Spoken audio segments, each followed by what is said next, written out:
locaux, il n'y avait pas que celui-là. Il y avait celui-là, il y avait celui qui était juste à côté là. Ensuite, il y avait le petit gars, le grand gars. Il y avait plusieurs locaux.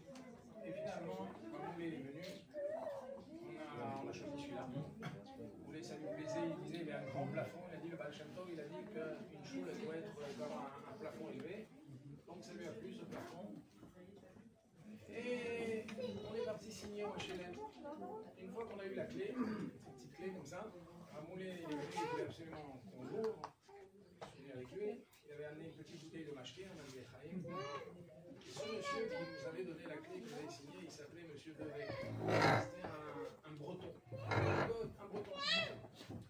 Et ce monsieur-là, il a tout de suite perçu la Kdusha qu'il y avait chez Rav Moulé. Rav Moulé, on n'est pas tellement bien français, mais il inspirait beaucoup de droiture, beaucoup de confiance, beaucoup de respect. Et donc il avait beaucoup de respect pour Moulé. Donc Moulé, il a dit, on n'avait pas les autres causes ici. Et il a dit, parce qu'on a un gars qui se trouve au Lila, à l'époque le gars il était, le Kheder, il était au Lila, le gars.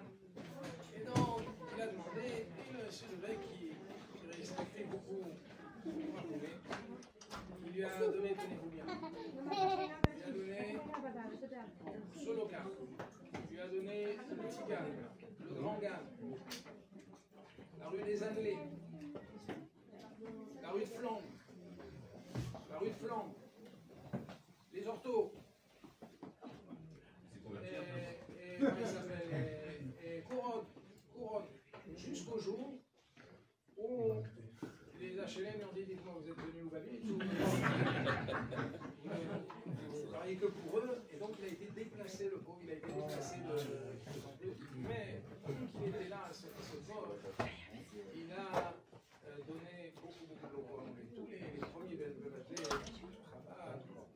c'était grâce à Dieu, par l'intermédiaire de ce monsieur Devec. Et une fois, je me rappelle, on a invité au restaurant, Moulé voulait l'inviter au restaurant, clairement un restaurant Kacher. Et on a parlé du Rabbi. Et à la fin, il a dit à Rabbi Timon, regardez, moi je n'ai pas d'enfant. Il n'avait pas d'enfant, est-ce que vous pouvez demander une bénédiction au Rabbi?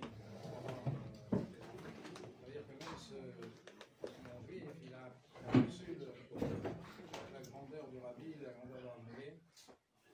Donc après on s'est perdu de vue parce que voilà, il a été déplacé, donc je ne sais même pas s'il a eu un enfant, parce qu'il a eu le Mahal du Rabbi. En tous les cas, voilà les circonstances dans lesquelles ce local il a été ouvert. Il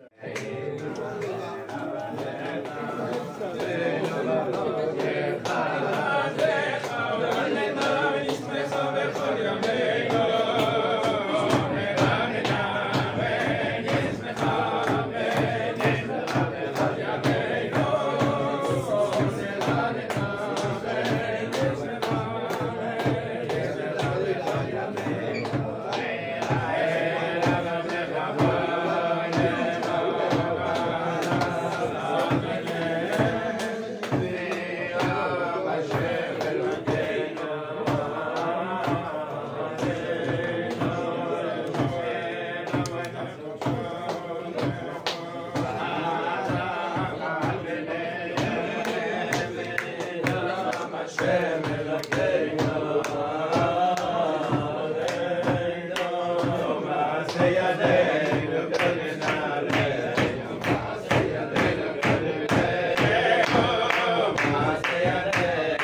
Deux petits cipollés. Un chassid a appris que si pendant 40 jours il restait sans dire des variétés, sans dire des paroles futiles, il mériterait un Kodesh. Et donc ça l'a intéressé. Et pendant 40 jours, il s'est abstenu de dire des dires futiles. Et les 40 jours passèrent et il n'y avait pas de Ruach HaKodesh.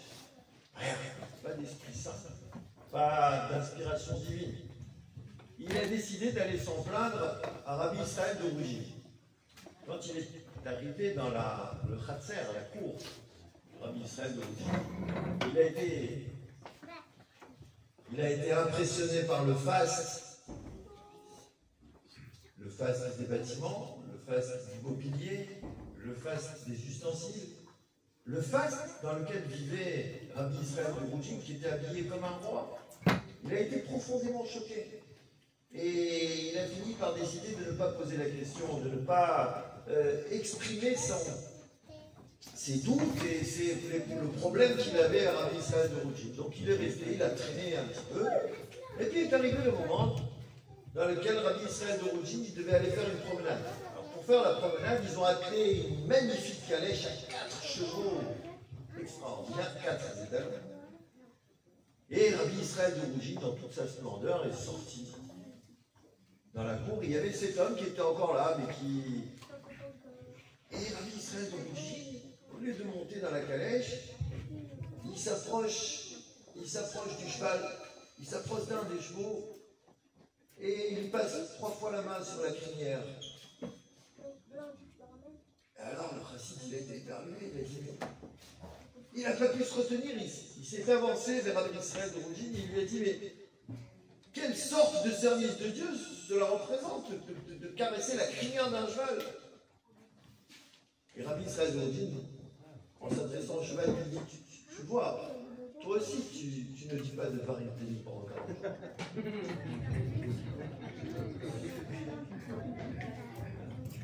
La deuxième histoire,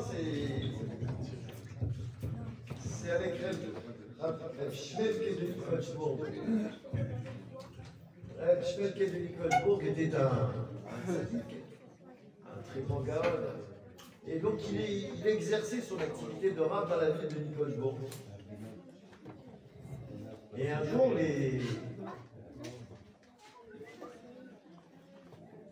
les chefs de la communauté ont décidé de l'évincer.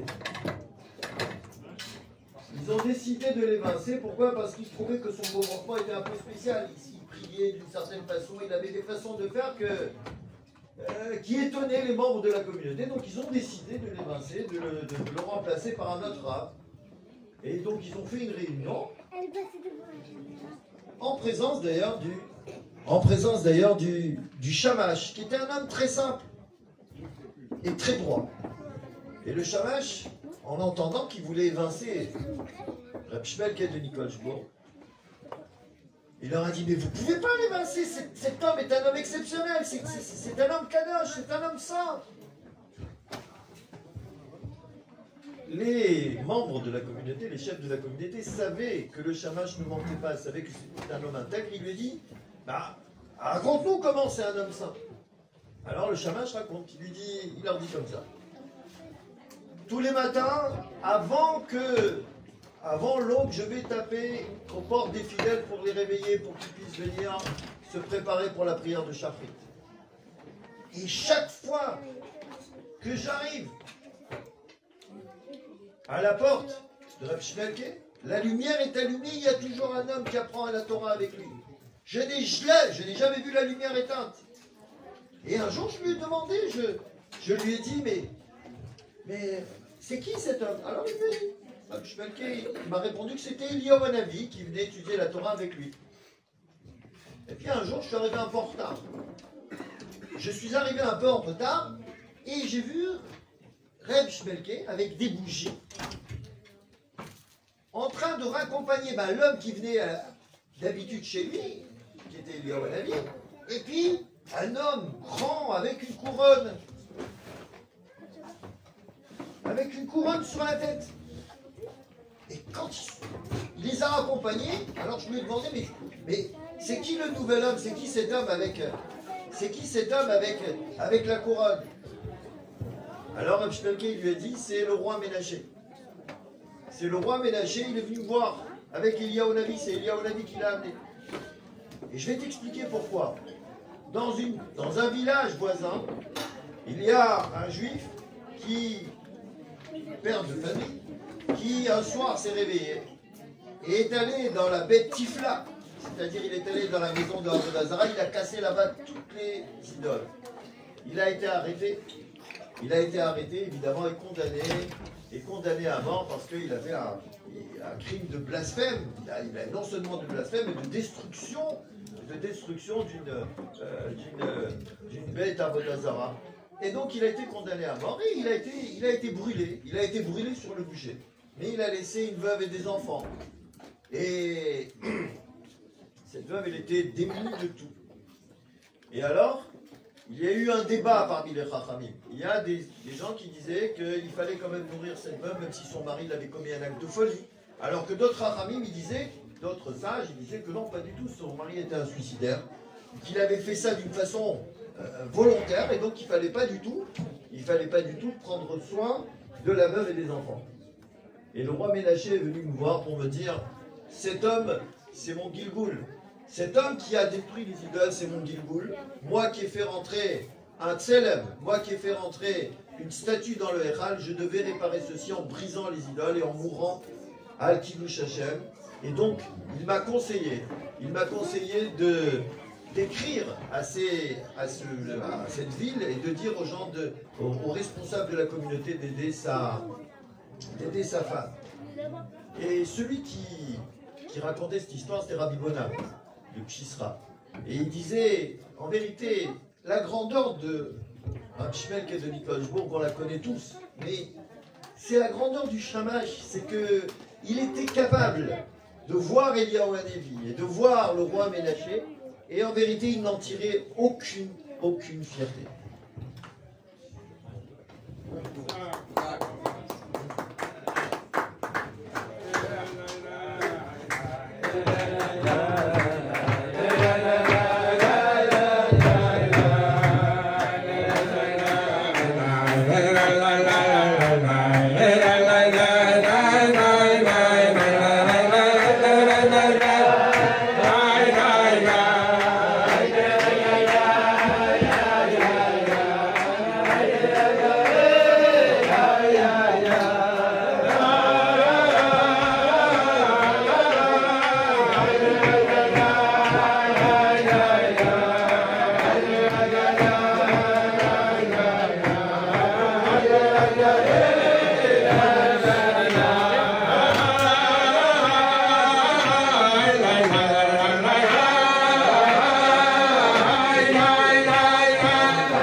Alors d'abord, je voudrais remercier toutes les personnes qui sont venues au Benavé Malka, tous les anciens, ici plein d'anciens amis qui ont prié pendant des années ici à Place des Fêtes. On les a languis, on est bien content de les retrouver.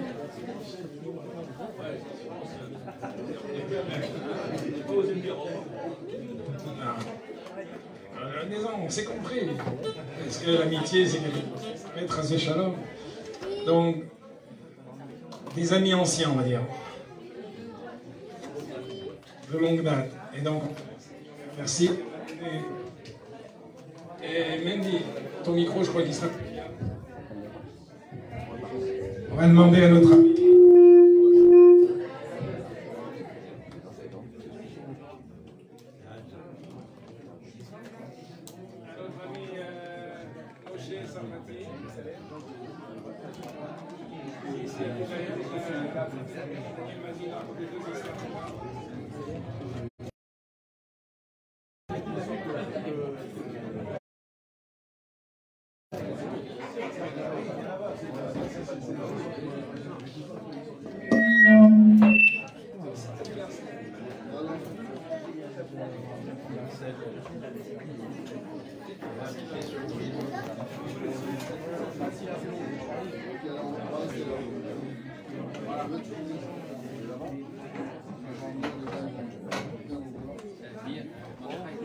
C'est toujours avec beaucoup de joie qu'on se retrouve pour l'anniversaire de la Choule, du Bet Rabad, premier Bet Rabad.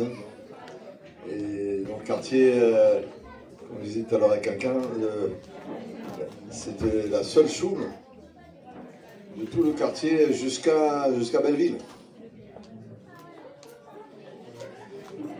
Et donc on m'a demandé de raconter une histoire, je ne sais pas si c'est une histoire qu'on connaît. C'est une histoire qui a trait à Sipra Torah, mais c'est un enseignement pour toute la vie. Eh bien, un chassid du Rabbi Marash, dont le fils est tombé malade. Et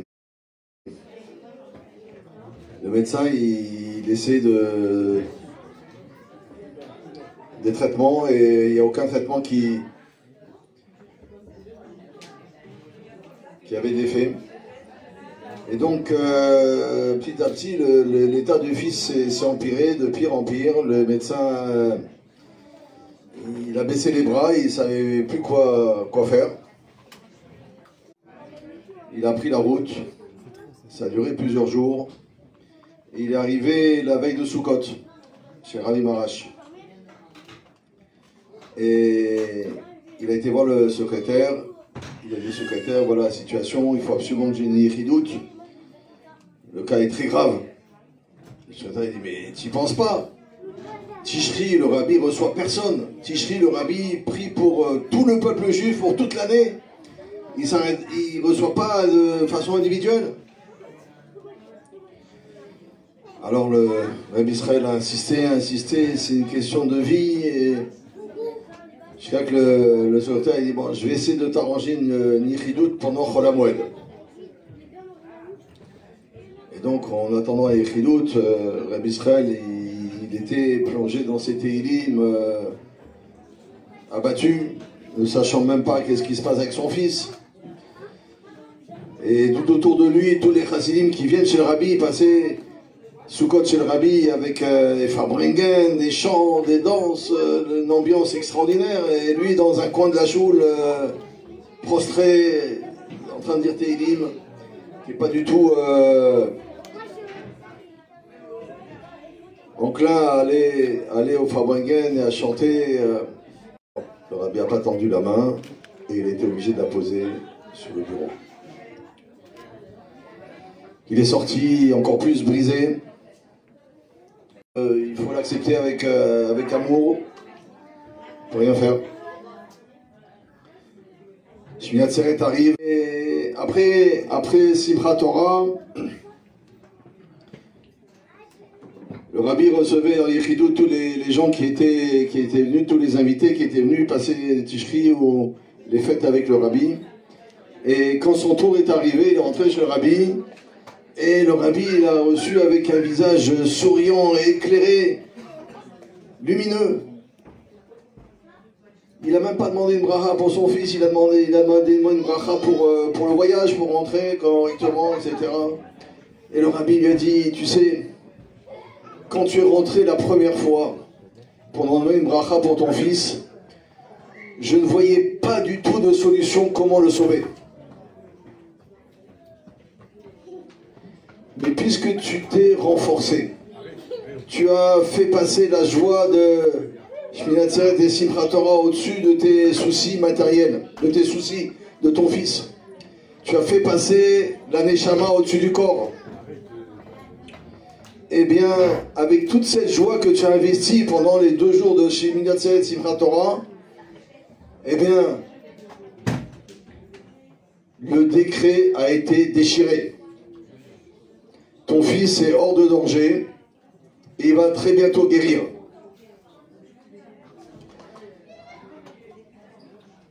C'est le rabbi précédent qui a raconté cette histoire. Et il a dit, sur ce juif-là, on peut appliquer ce qu'on dit au sujet de la joie, Simcha Porechet Geder.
Tout le monde connaît ce mot que Parashat Bereshit, elle commence bien mais elle termine mal. Parashat Noach, elle commence mal mais elle termine bien. Et Shabbat Lech Lecha, elle commence bien et elle termine bien. Ça, c'est un mot chassidique. Et je vais raconter une histoire. Je m'excuse pour ceux qui étaient au Fabriniel aujourd'hui à Place des Fêtes, parce qu'ils ont peut-être déjà entendu cette histoire. Mais ça fait rien. Je vais raconter... Pourquoi est-ce que cette semaine, elle est joyeuse? Pourquoi est-ce qu'elle commence bien et elle termine bien? Parce qu'on est avec Avraham Avinu. Toute la semaine, on va vivre avec Avraham Avinu. Alors, j'ai raconté que chez le Maguid de Mezrich, il y avait des Khadarim, il y avait un Cheder. Mais là-bas, le Cheder, il n'était pas constitué de petits-enfants de 7-8 ans. C'était des tzadikim, c'était des Gdolé Israël. Il y avait, dans le Cheder Aleph, il y avait le Admour Hazaken, Rabbi Levi Yitzhak de Berditchev, des grands tzadikim. Et alors, en dehors de ces 3 Khadarim, il y avait plein de Talmidim, mais eux, ils n'avaient pas le droit de rentrer dans ces Khadarim. Comment on les appelait? On les appelait Chamemet Tanourim. Ils allumaient les fourneaux pour chauffer la salle dans laquelle étudiaient les tzadikim. Mais un jour, l'Admour Hazaken, il a dit à ses camarades, vous savez, ces Chamemet Tanourim, ceux qui chauffent les fourneaux, ce ne sont pas des gens si simples que ça, ce sont de grands Talmidei Chachamim aussi. Je vais raconter une discussion que j'ai entendue d'eux. Il y en a un qui a demandé en quoi Avraham Avinu était si grand. Qu'est-ce qu'il a fait de spécial? Il a accepté d'aller sacrifier son fils, mais Akadosh Baruch lui a demandé en personne. Quel est celui d'entre nous qui n'aurait pas accepté de faire ce que Akadosh Baruch lui demande en personne? Et donc, qu'est-ce qu'il y a d'extraordinaire? Alors, il a dit, il y en a un qui a répondu, oui, mais Avraham Avinu, c'est le premier. C'est lui qui a montré le chemin aux autres. Nous, peut-être bien sûr qu'on accepterait de faire la volonté de Dieu, mais lui, ça a été le premier. Alors, il y en a un autre qui a dit non. Je ne pense pas que ce soit ça la grandeur d'Avraham Avinu. Parce que si Akadosh Baruch Hu s'adresse lui-même à quelqu'un, même si c'est le premier, bien sûr qu'il le fera. Il a dit, moi je pense que la grandeur d'Avraham Avinu c'est autre chose. C'est que il l'a fait besimcha. Vayashkem Avraham baboker. Dieu lui a dit de sacrifier son fils.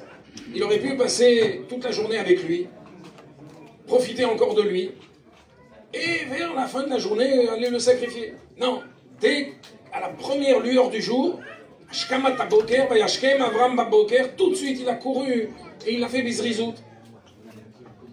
Comme vous connaissez tous les midrashim, Vayachavosh et Chamoru, lui c'est un melech, Avraham Avinu c'est un melech. Est-ce qu'un melech, il scelle son âne?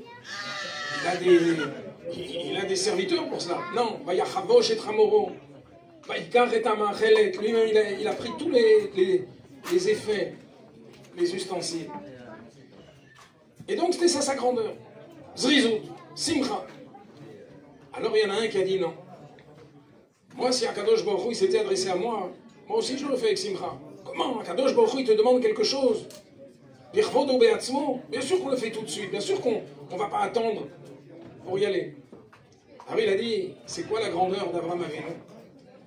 La grandeur d'Avraham Avinu, c'est quand Dieu lui a dit de ne pas tuer son fils. Il ne s'est pas réjoui. Il ne s'est pas réjoui. Il n'a pas dit, ah, Baruch Hashem, mon fils il va rester vivant.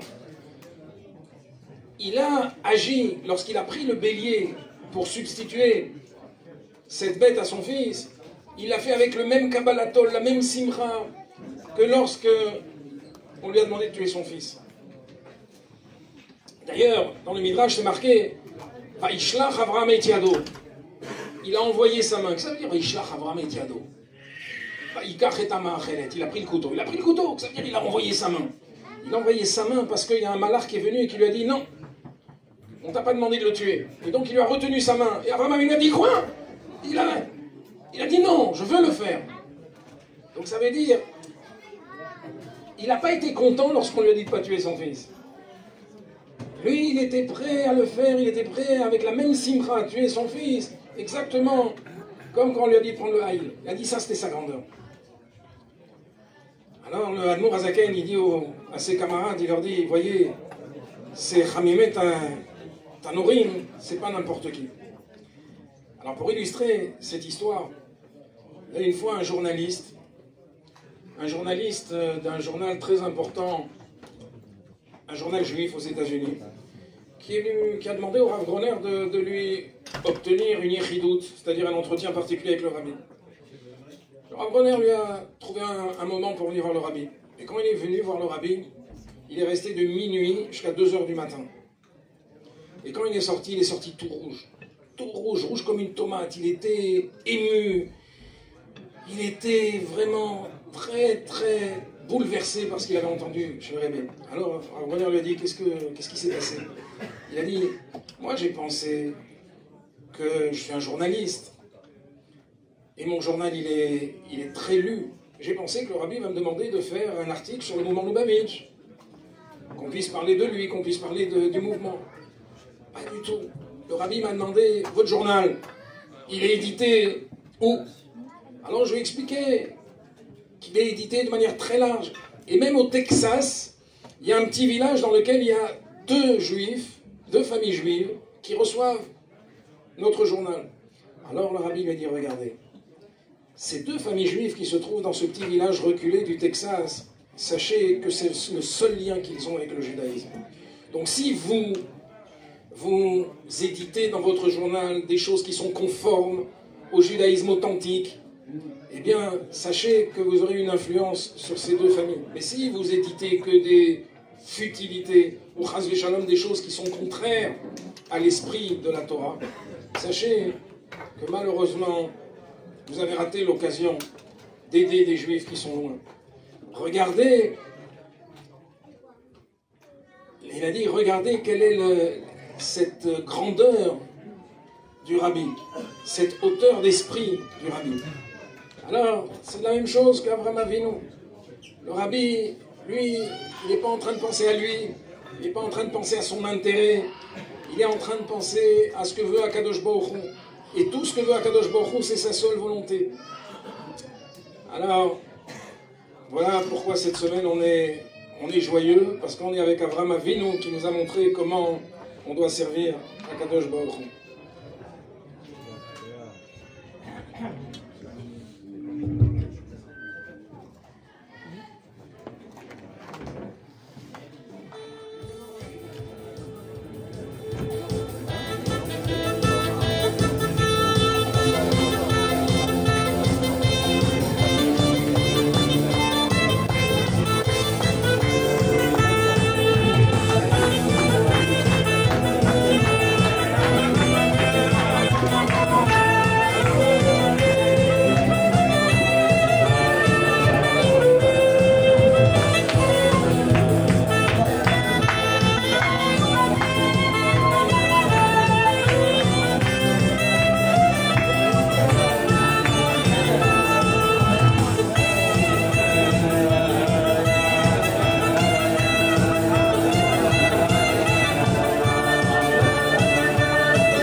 notre ami David Meloul, Moré David, qui va venir nous raconter une petite histoire.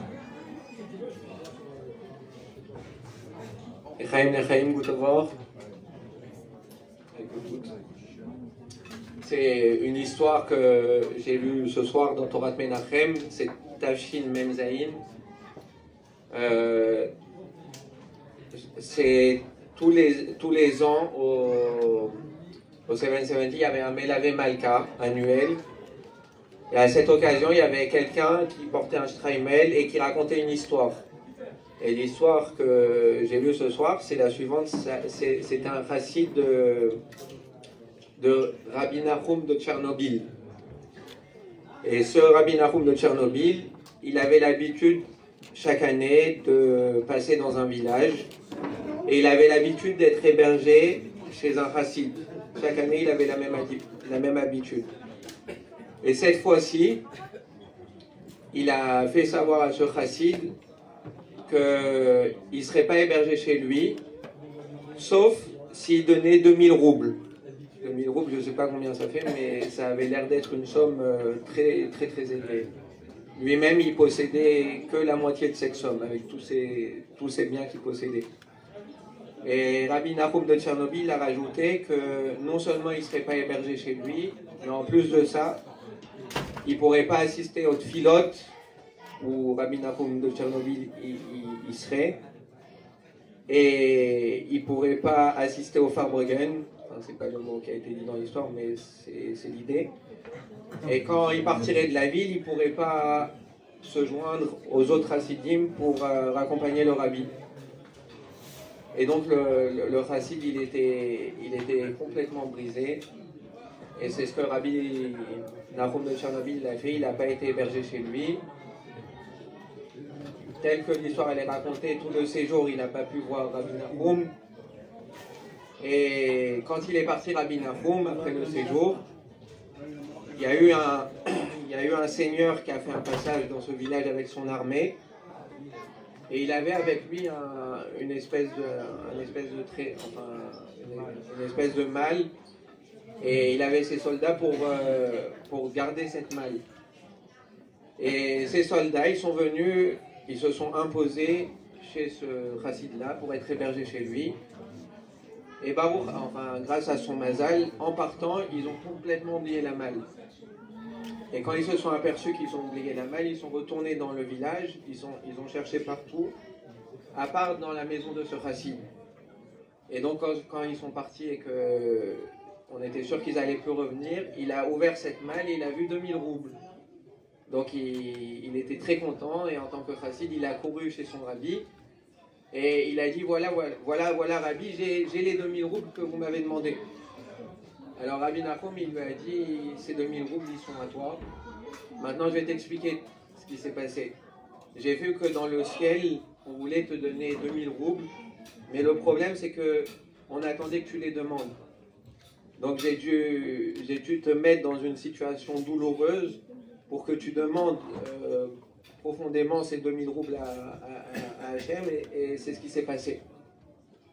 Bon, à noter, quand la personne a fini de raconter l'histoire, le rabbi, il s'est permis, si on peut dire, de faire une modification à l'histoire, et il a dit qu'on ne peut pas s'imaginer que Rabbi Nahum il fasse souffrir un juif plus que c'est nécessaire.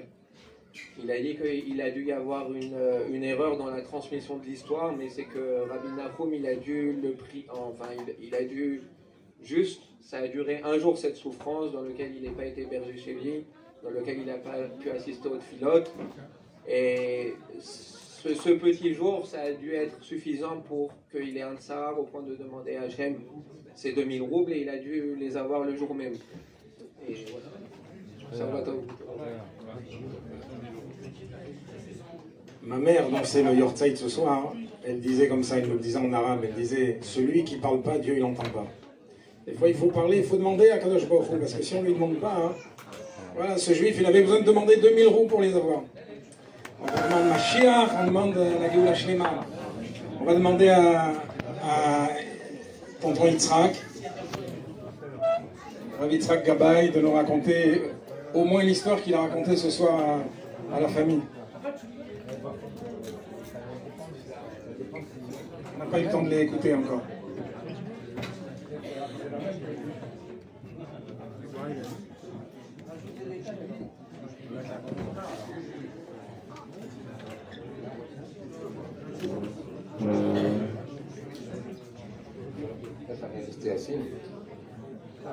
Alors c'est la même histoire. Et une fois, c'est la même histoire. Alors, c'était une fois le Baal Shem Tov qui est passé chez quelqu'un et ce monsieur était très pauvre. Et donc, le Baal Shem Tov s'est installé chez lui avec quelques élèves, un jour, 2 jours. Et lui, il disait, oh là là, c'est pas possible, comment je vais faire? Et les enfants qui pchuto, ils n'avaient pas de quoi manger. Il est parti, il a pris des bourgeois, il a pris des affaires de sa maison, il les a mis en gage. Et chaque jour, il leur donnait à manger. Et les enfants, ils avaient froid, les enfants, ils avaient faim, comme ça, plusieurs jours. Et je ne l'ai pas lu depuis longtemps, donc peut-être qu'il y a des détails que j'oublie. Mais quand le Baal Shem Tov il est parti, le bonhomme il lui a dit, mais de quelle ville au moins vous êtes? À chaque fois il lui demandait, mais vous êtes qui? Vous êtes de quelle... Il a dit, écoute, je suis de Medzibol. Il a dit, de Medzibol? Vous connaissez le Baal Shem Tov? Alors il a claqué la porte et il a dit, oui, c'est moi. Et il est parti. Aïe, aïe, aïe, aïe, aïe. Il a dit, c'est pas possible, j'avais le Baal Shem Tov chez moi à la maison. Et j'ai... Il n'en pouvait plus de regrets qu'il n'avait pas assez à faire, il n'a pas fait assez pour le recevoir correctement, etc. etc. Alors qu'il avait tout fait, tout ce qu'il pouvait. Et quand il a dit, mais est-ce que vous pourrez lui passer le bonjour? Le Baal Shem Tov, il a déjà claqué la porte, excusez-moi, oui, il avait claqué la porte de son carrosse. Il était parti. Et quelques mois plus tard, ou quelques semaines plus tard, le Baal Shem Tov il est repassé dans la même ville. Et le bonhomme, il était très aisé. Et alors, il a dit à ses élèves, non, vous voyez. Alors, il est rentré à la maison, et je ne sais pas s'il ramassait de l'argent pour la tzedaka, non, je ne crois pas. Et bref, hein, il y avait Ivan là-dedans. Voilà. Alors, il y a une partie de l'histoire que je ne me rappelle plus. Bon, enfin, l'histoire, c'était un peu le dougma. Qu'est-ce qui vient d'être raconté? Le Baal Shem Tov, il a dit, ce juif, il était tellement... Ah oui, voilà. Les enfants avaient tellement froid, tellement faim, qu'il a faim, il est parti demander à un goy. Non, il a prié, je suis un peu peur avec Ivan. Il a prié, il a demandé à Dieu qu'il lui donne. Et à ce moment-là, qu'est-ce qu'il y a eu avec Ivan? Il n'avait jamais prié au ciel pour sa parnassa, pour avoir de quoi manger. Bon, bref, en tout cas, le Baal Shem Tov, il a dit, ça a tout changé, parce que la seule chose, c'est que d'en haut, on voulait lui donner, et tant qu'il n'a pas demandé, on ne lui a pas donné. Bon, maintenant, l'histoire, ça c'était juste pour la Xera Shava avec David. L'histoire, c'est qu'une fois, il y avait un chassid. Non, il y avait un rebbe qui passait de temps en temps dans des villes. Et un jour, et à chaque fois, il y a un chassid, il n'était pas là. Il n'était pas là. Alors, son rabbi, je ne sais pas qui c'était, je ne sais pas si dans l'histoire on raconte la personne, le rebbe avec qui c'était, il a dit, écoute, je vais passer dans la ville, mais je vais passer chez toi. Ah, juste, non, il est arrivé à l'improviste cette fois. Et là, il était là. Et donc, il est venu, il a voulu rentrer chez lui pour passer un jour ou 2 jours. Et là, il m'a dit non. Il a dit non, je ne peux pas. Alors, il a dit, mais pourquoi tu ne peux pas? Son rabbi, tu lui dis, tu peux pas. Il a dit, bon d'accord, alors vous allez venir, mais je ne veux pas que l'Orsini me rentre à la maison. Il a dit pourquoi? Il a dit, écoutez, parce que quand vous êtes là, les chassidim, ils viennent aussi. Et les chassidim, ils viennent toujours avec des chaussures qui sont pleines de boue. Et la maison, ça va salir et tout. Je ne peux pas vous recevoir. Alors le rabbin, il lui a dit, voilà, je vais te dire. Ta neshama d'où elle vient et de le Gilgul de qui tu es. Il a dit, tu es... Et l'histoire qui s'est passée dans un autre Gilgul, c'était que il y avait un cocher qui avait un carrosse et il était tombé dans la boue. Et à ce moment-là, il fallait le sauver de cette situation. Et à ce moment-là, tu t'es mis, que je ne dise pas des bêtises, tu t'es mis toi-même dans la boue.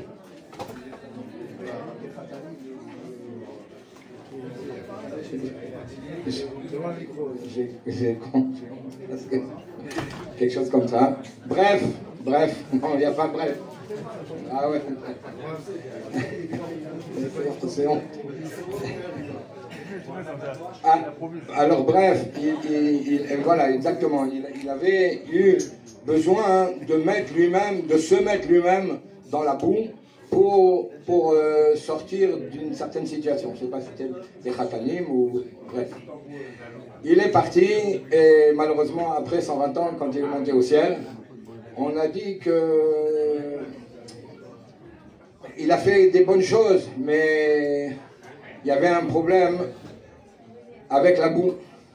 Alors au ciel, on a dit que toute la boue qui était là-bas, dans cette situation, et qu'il a sauvé la personne, et il y avait de la boue, on va le mettre sur la balance. On va voir s'il peut rentrer au Gan Eden. Et il a dit, et malheureusement, il n'y avait pas assez de boue. Et c'est pour ça que on a décidé que tu reviendrais en Gilgul. Et tout va dépendre dans ta vie, quelle importance tu vas donner à la boue. Si tu donnes de l'importance, alors on va la prendre sur la balance et tu pourras rentrer au Gan Eden. Et si tu ne donnes pas d'importance à la boue, alors... Voilà. Oui, les Benjamin. Bref, Simcha. À la fin des affaires. Ah non, il a dit... il a fait rentrer là, ouais,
connaissez ce mot chassidique, on dit c'est une zgoula, Motzei Shabbat, de raconter, c'est une zgoula pour la Parnassa, de raconter des histoires du Baal Shem Tov.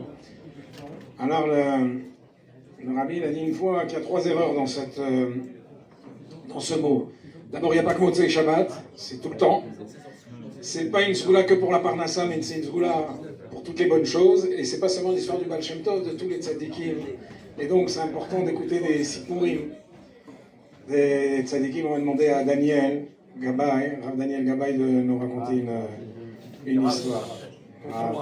Tonton Daniel. C'est notre rabbin. Gadol Miraban Shmo. Il est tellement à l'âge qu'on ne le voit pas.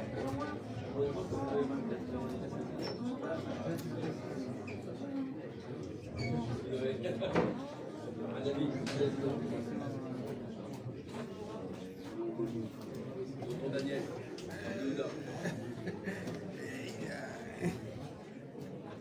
Ouais.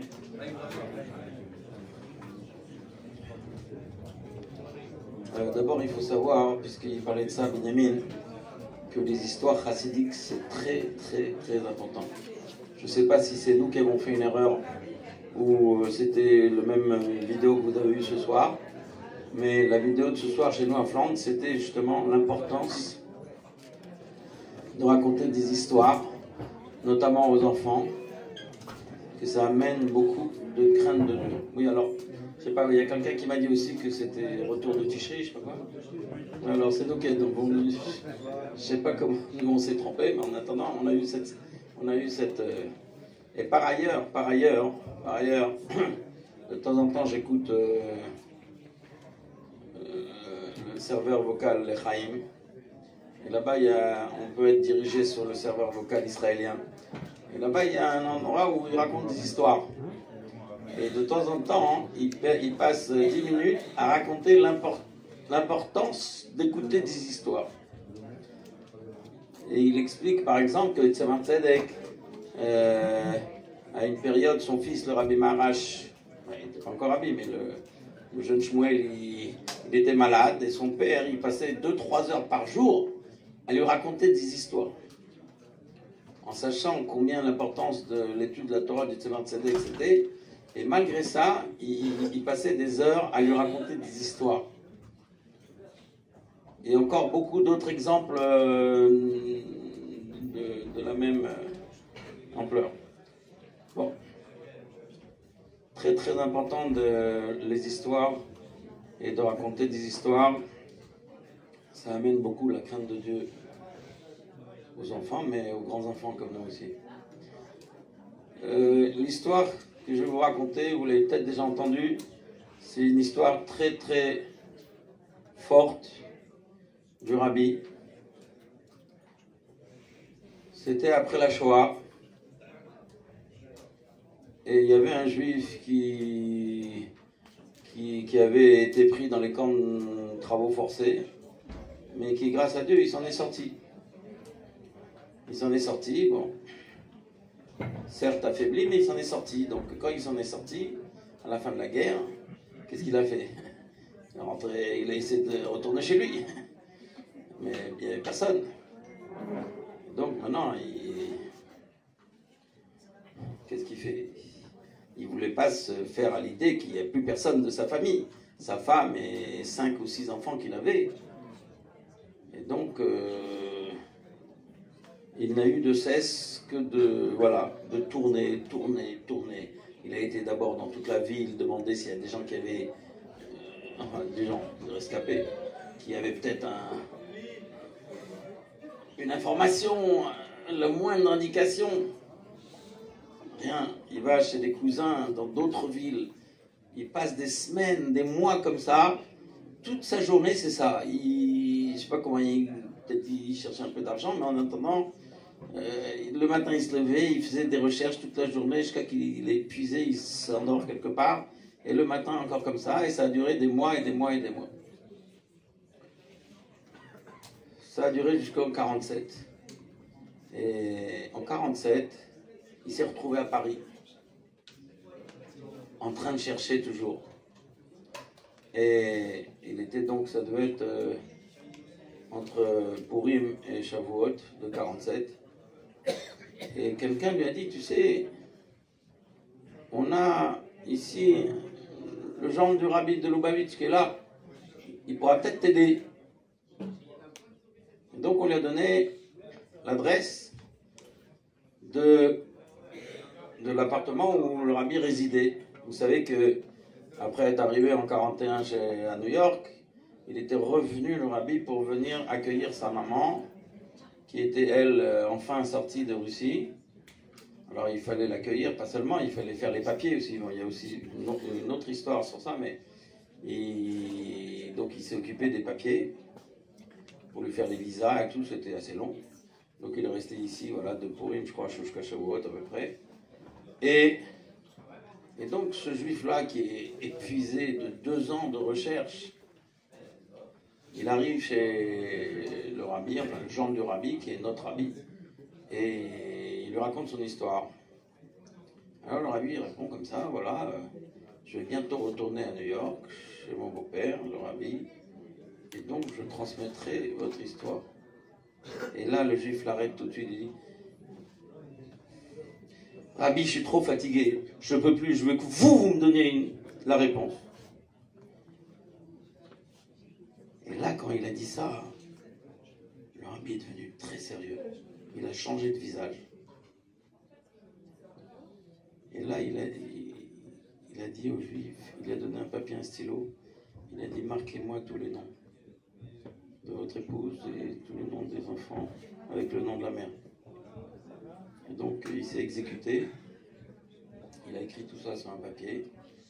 Le rabbi s'est retourné s'est écarté, il était vers la fenêtre avec le papier. Et quelques instants après, il est revenu vers le juif, il a dit voilà, il vous reste celle-là à chercher.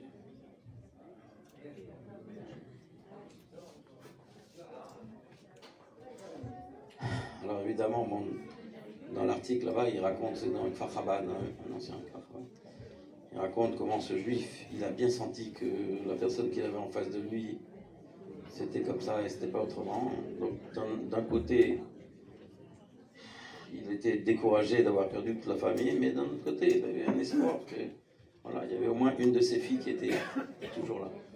Il lui a dit où je vais la retrouver. Il lui a dit retournez à Budapest et vous allez la retrouver. Il allait sortir de la maison du rabbi, le rabbi a dit attention, attention, tu ne racontes jamais cette histoire jusqu'à 120 ans. Enfin, jusqu'à que le rabbi ait 120 ans. Et donc, effectivement, il est parti à Budapest. Il a vu là-bas un article de journal où un orphelinat a marqué que il y a encore voilà, des enfants qui n'ont pas été cherchés, et pour cause. Et donc il a été tout de suite à cet orphelinat et il est tombé tout de suite sur sa fille. Et donc, excuse-moi. Et donc on voit comment un tzaddik et le rabbi, avant même d'être rabbi, il voit d'un bout du monde à l'autre. C'est exactement qui est sur terre, qui n'est pas sur terre. C'est bon, voilà.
approbation.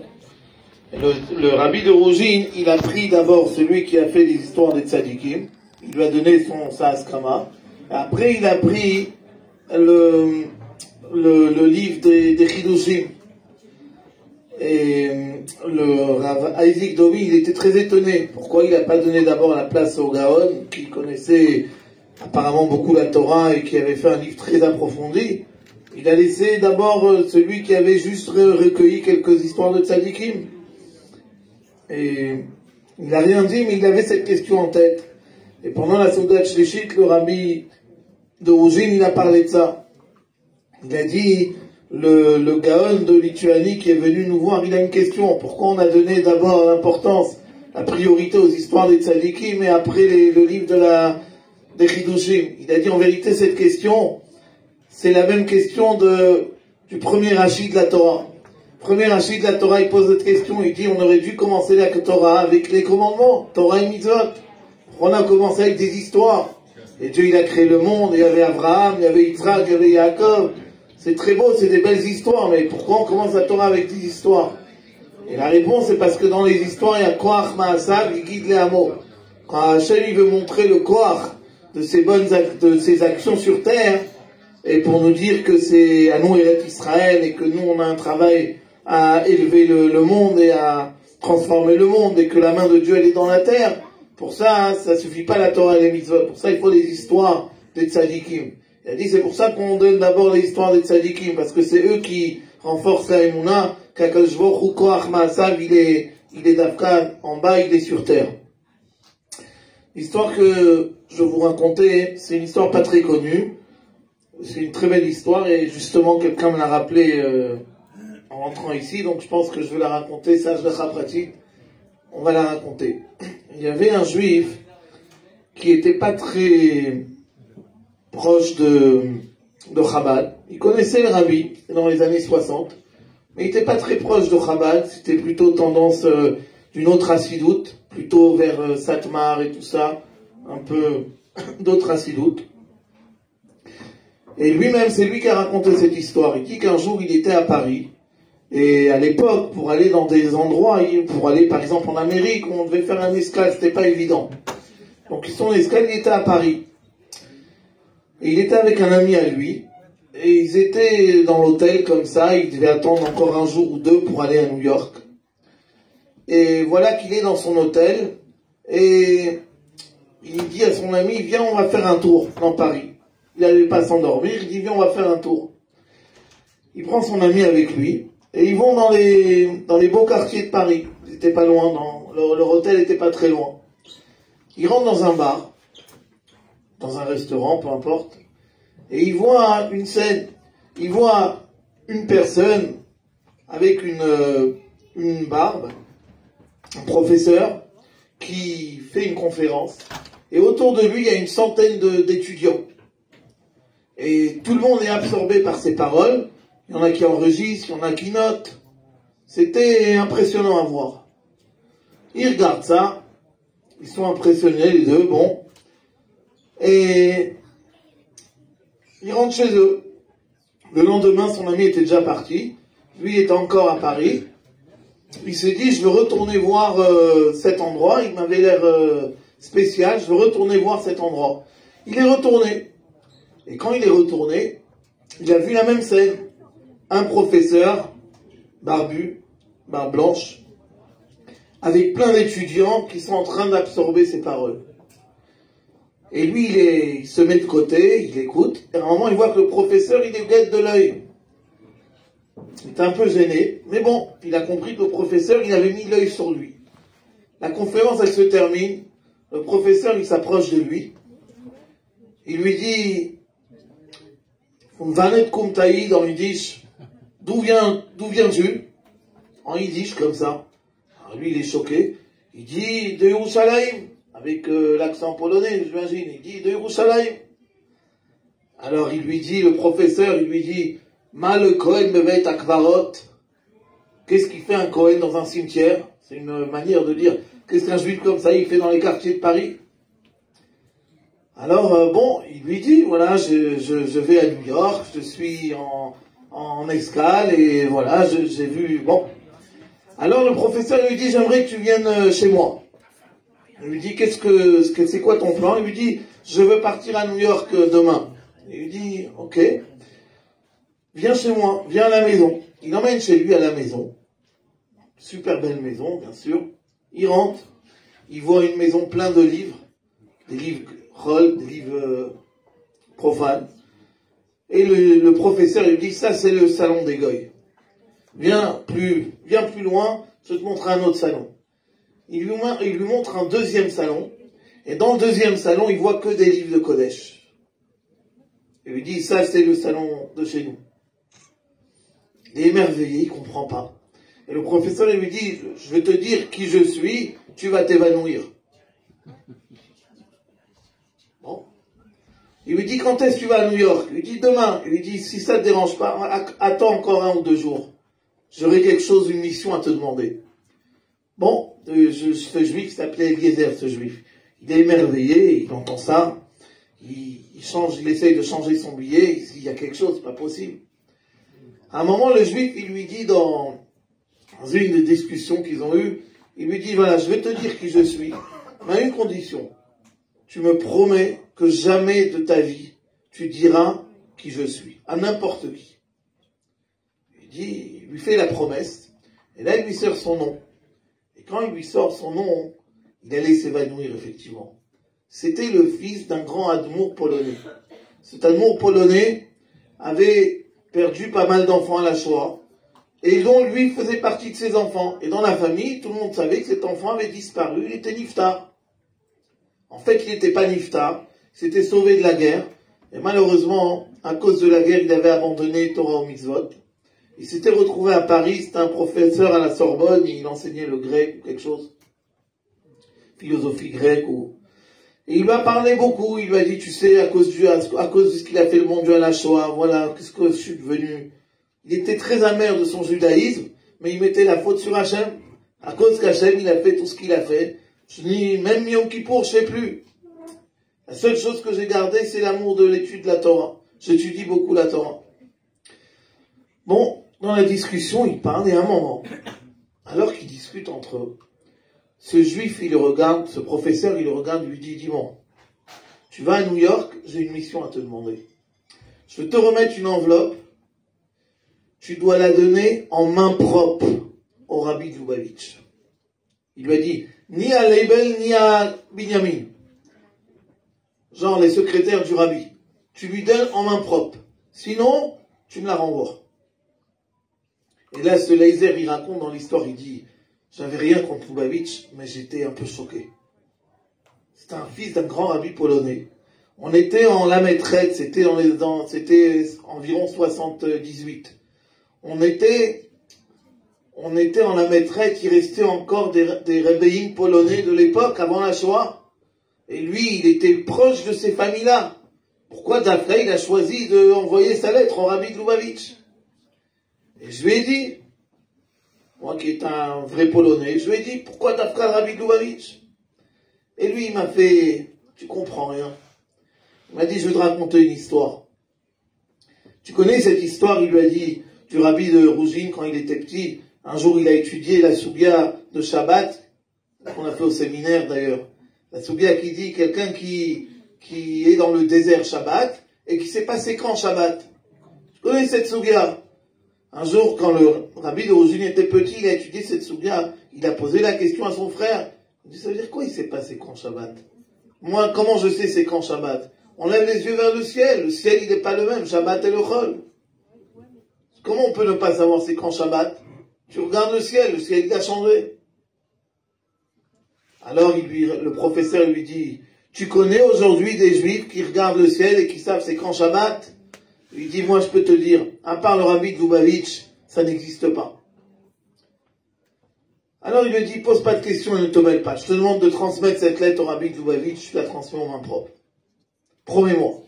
Il lui a promis. Il est arrivé à New York. Il était à Wilhelmsburg, bien sûr, chez ses proches.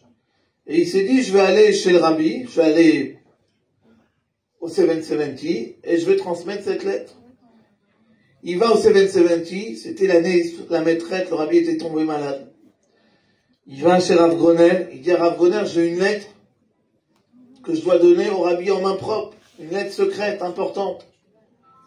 Rav Groner lui dit, pas question, ça n'existe pas. Personne donne des choses au rabbi en main propre. Tu veux, tu me la donnes, moi je l'ouvre pas. Je la donne direct au rabbi. Mais aujourd'hui, personne donne au rabbi en main propre. Il a essayé de lui expliquer, il a essayé de négocier. Rav Groner était dur, pas question. Il a dit, j'en voulais pas Rav Groner, parce que le rabbi venait de sortir d'une grave maladie, d'une crise cardiaque, mais je savais plus quoi faire. J'allais l'appeler, lui dire que je lui renvoie sa lettre. Il dit, je sais pas pourquoi, c'était arrivé le 17 Tammuz, en la maîtresse. Je me suis levé, c'était un jour avant mon départ de retour en Israël, et j'ai eu l'intention comme ça, le sentiment d'aller prier au 770. J'ai été prier au 770 Mincha. C'était dans la choule en bas. Et il n'y avait pas beaucoup de monde. Donc je me suis dit, après la tefila, le rabbi va sortir de la choule, je vais transmettre ma lettre. Mais quand j'ai eu cette pensée, il y avait Groner qui m'a regardé. Quand le rabbi commençait à sortir, il m'a repéré tout de suite, il m'a fait comme ça. Genre, t'amuses pas, je t'ai vu. Alors j'ai dit, c'est fini. Tant pis, je veux sortir. Et j'appelle le professeur, je lui dis que le rabbi il sort. À un moment, le rabbi s'arrête. Au milieu de la route, le rabbi s'arrête. Le rabbi il se tourne vers lui. Le rabbi s'approche de lui.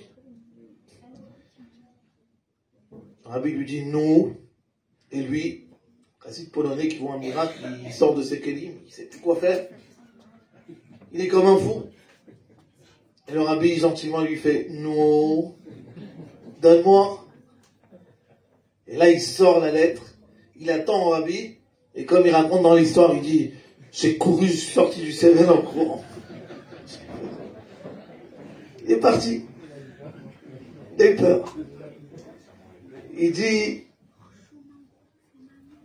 quelques jours après, j'ai appelé le professeur, et je lui ai dit, alors, il m'a dit, t'inquiète pas, le rabbi a lu ma lettre, le rabbi m'a même appelé de son téléphone, il m'a appelé, j'ai eu un entretien avec lui directement, et lui, il essayait de savoir de quoi il s'agissait, rien, il te mêle pas, c'est pas ton problème. Le rabbi m'a bien répondu. C'était l'année d'après, je crois, les mains dans l'histoire, ou quelques années d'après, je ne me rappelle plus, il s'est passé que lui, il est venu chez le rabbi, et comme il avait compris déjà qui était le rabbi, il est venu chez ses familles à Wilhelmsburg, mais au Shana Rabbah, ou Erev Yom Kippour, je ne me rappelle plus dans l'histoire, il s'est dit, je vais aller prendre le morceau de gâteau, le lékar du rabbi. Il est passé, Non, le professeur, non. On n'a plus de nouvelles du professeur. Le chassid de Eliezer.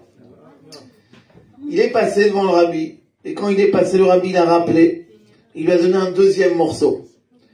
Et lui, dans sa tête, il s'est dit, ce deuxième morceau, forcément que le rabbi pense au professeur. Donc il s'est dit, je vais appeler le professeur et je vais lui dire qu'il a eu un lékar du rabbi. Sauf le temps est passé, la fête est passée vite. Apparemment, c'était Erev Yom Kippour. La fête est passée, j'étais pris avec la famille et tout. C'est que le lendemain de Simchat Torah que je me suis préoccupé d'appeler le professeur. Le lendemain de Simchat Torah, j'appelle le professeur, ça répond pas. Personne répond.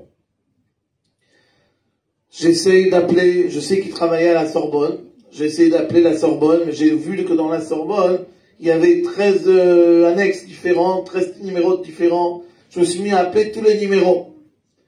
J'appelle, personne sait, personne. À la fin, il y en a un qui me répond. Qui me dit, mais pourquoi vous voulez lui parler à ce professeur? Et je lui ai dit, j'ai quelque chose d'un grand rabbin pour lui et je dois lui en parler. Il dit, écoutez, ce professeur, il est niftar à telle date. Il est parti de ce monde. Et lui, il a vérifié, la date, c'était Shmini Atzeret de cette année. Il était niftar. Et lui, il s'en voulait un peu. Et dans sa tête, il s'est dit que certainement il est enterré il est enterré avec les goïms, parce qu'il n'avait aucune trace juive. Et lui, ça le trottait pendant des années que ce professeur était enterré chez les goïms. Il dit, je ne sais pas pourquoi, j'ai pas eu l'idée d'aller en parler au rabbi, d'écrire au rabbi sur ça, mais dans ma tête, ça me trottait. Il dit, quelques années sont passées, et j'habitais en Israël, à Baït Vagan, il y avait là-bas le rabbi de Hamshinov, un rabbi polonais qui a une petite hashpara sur les juifs autour de lui. Il était quelqu'un d'assez sérieux. Je me suis rapproché de lui. Il dit, un jour, cette histoire, elle me prenait beaucoup à cœur. J'ai dit, je vais en parler à ce rabbi de Hamshinov. Et je lui ai raconté toute l'histoire, lui aussi, il était émerveillé. Et presque, je voulais même lui dire, c'était qui, ce professeur. Mais, rabbi de Hamshinov, il m'a dit, si t'as promis, même à moi, t'as pas le droit de me dire c'est qui. Et quand je lui ai dit, à ce rabbi de Hamshinov, je lui ai dit que j'étais pris, qu'il est enterré malheureusement dans un endroit goy. Rabbi de Hamshinov, tout de suite, il m'a dit, t'inquiète pas. Le rabbi de Lubavitch, il s'est occupé de lui. Moi, j'étais un peu douteux. Comment est-ce que le rabbi ne savait même pas qu'il était... Le rabbi de Hamshinov m'a dit, t'es fou. Le rabbi, il est au courant de tout, et il s'est bien occupé de lui. Il raconte quelques années après, je ne me rappelle plus les dates, il est revenu en France, il a essayé de retrouver l'endroit où il était enterré, ce professeur. Je ne sais pas qui l'a appelé exactement, mais quand il a réussi à voir l'endroit où il a été enterré, qu'il a voulu aller à la tombe, on lui a dit qu'il y a quelques années, il y a une délégation de rabbins qui sont venus et qui ont demandé de le déterrer, et ils l'ont enterré dans un cimetière juif. Voilà, comme ça se finit cette histoire. On ne connaît pas tout encore sur cette histoire. Qui étaient ces rabbins qui sont venus, que le rabbi l'avait envoyé, et où il est enterré exactement. C'est une des histoires du rabbi.